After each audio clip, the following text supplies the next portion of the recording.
রাষ্ট্রপতি জিয়া রহমানের সাধারণ বাচ্চাদেরকে জয়ন্তী করতে রাজ্যে আসছে।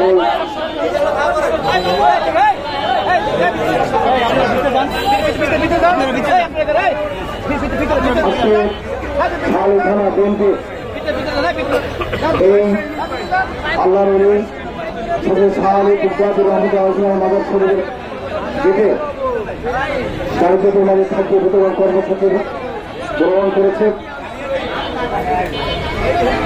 শালিকানা সংগ্রামী আহ্বায়ক জনতা জনাব এটিএম তাজুল আহমেদ পাপ্পু ভাই আমাদের মাঝে ইতিমধ্যে উপস্থিত হয়েছেন।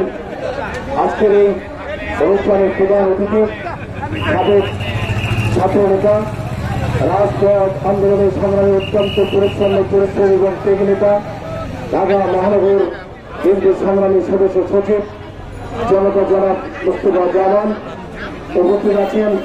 ঢাকা মহানগর উত্তর বিএনপির সংগ্রামী অন্যতম সদস্য জনাব হাফিজুল হাসান শুভ্র উপস্থিত আছেন। ঢাকা মহাউত্তর বিএনপির মিরপুর থানা বিএনপির সংগ্রামী সাবেক সাধারণ সম্পাদক অত্যন্ত আমাদের শ্রদ্ধাবাদের নেতা জনাব মোশাররফ হোসেন মশু ভাই উপস্থিত আছেন।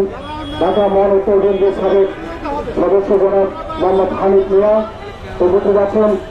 এই থানার এই ওয়ার্ডের সংগ্রামী সভাপতি জনাব হাফেজ সাইদুর রহমান উপস্থিত আছেন। তেরো বাওয়ার বিএনপির আফসার আহমেদ সেলিম আমাদের মাঝে উপস্থিত আছেন। যুগ্ম সম্পাদক আমাদের জনাব মোহাম্মদ কিয়াসউদ্দিন আমাদের মাঝে উপস্থিত আছেন।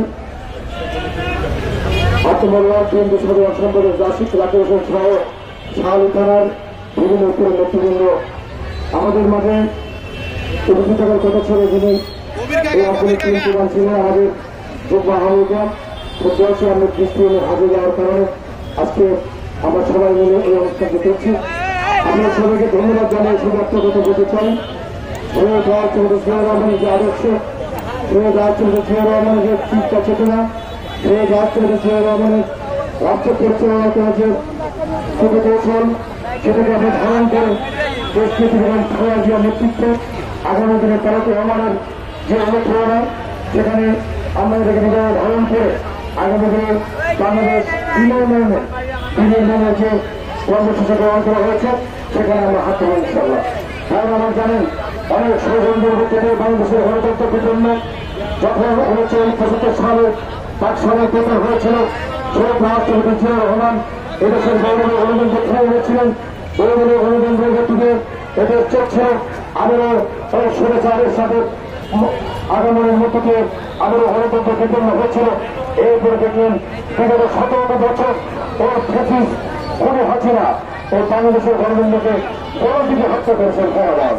আজকে এই 17 বছর তারেক রহমানের নেতৃত্বে রাজপথ আন্দোলন সংগ্রামের নেতৃত্বে বাংলাদেশের হাজার হাজার নেতাকর্মী আমাদের খুন হয়েছে।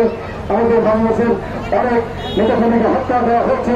অনেক নেতাকর্মীকে আমাদের নির্মমভাবে পঙ্গু করে দেওয়া হয়েছে ভাইরাবার এবং কোটি কোটি নেতাকর্মীর সাথে মামলা করে হামলা করে তাদেরকে সর্বশান্ত করা হয়েছে। এর বিনিময়ে যে আন্দোলন হয়েছিল সেই আন্দোলনের মেন মুখপাত্র ছিল তারেক রহমান।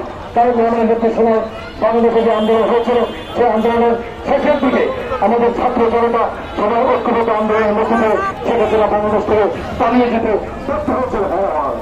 ভাইরাবার আবারও ষড়যন্ত্র শুরু হয়েছে। এই এনসিপি নামে একটি সংগঠন আমরা তাদেরকে নিয়ে এখানে আশ্রয় করতে আছি। তারা তো আমাদের দেশেরই ভাই, আমাদেরই ছোট ভাই, কিন্তু তারা পথভ্রষ্ট হয়ে গেছে।